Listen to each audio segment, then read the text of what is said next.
हरियाणा में बजट सत्र का समापन हो चुका है और अब चौटाला परिवार संगठन को मजबूत करने के लिए कमर कस चुका है। दरअसल आपको बता दें कि पिछले दिनों जींद में कार्यकर्ताओं की बैठक में शामिल हुए दुष्यंत चौटाला ने संदेश दिया है कि आने वाले वक्त में जननायक जनता पार्टी हरियाणा की राजनीति में मजबूती के साथ फिर से संगठन को आगे बढ़ाने पर, विस्तार करने पर काम करने जा रही है।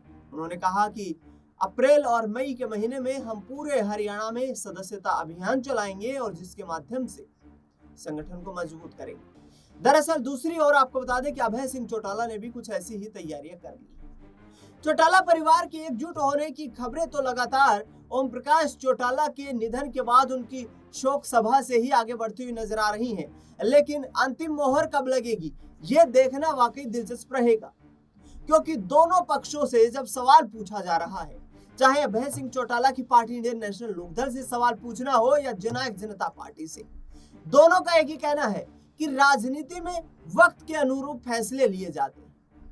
दरअसल आपको बता दें कि अभय सिंह चौटाला सिरसा अपने आवास पर पत्रकारों को यहां पर संबोधित कर रहे थे, जिस दौरान उनसे सवाल पूछा गया कि क्या अब चौटाला साहब के निधन के बाद परिवार फिर से एकजुट होता हुआ नजर आएगा। तो उन्होंने कहा कि चौटाला साहब तो परिवार को एकजुट ही देखना चाहते हैं, लेकिन अजय सिंह और दुष्यंत चौटाला के चलते कई ऐसे फैसले यहां पर परिवार ने लिए जिसका खामियाजा अब राजनीतिक तौर पर भुगतना पड़ रहा है।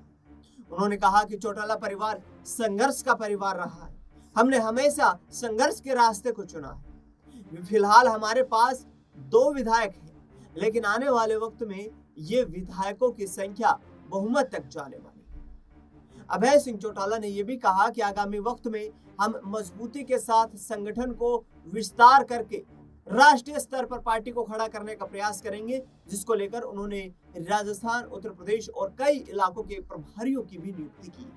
दरअसल उनका कहना है कि हमारा उद्देश्य अब पार्टी को नेशनल लेवल की पार्टी बनाना है। आपको बता दें कि अभय सिंह चौटाला ने यहां दावा करते हुए यह भी कहा कि 15 अप्रैल के बाद जब रबी की फसल की कटाई का सीजन समाप्त हो जाएगा, इंडियन नेशनल लोकदल और पार्टी के तमाम कार्यकर्ताओं के साथ मैं हरियाणा के हर गांव का दौरा करूंगा।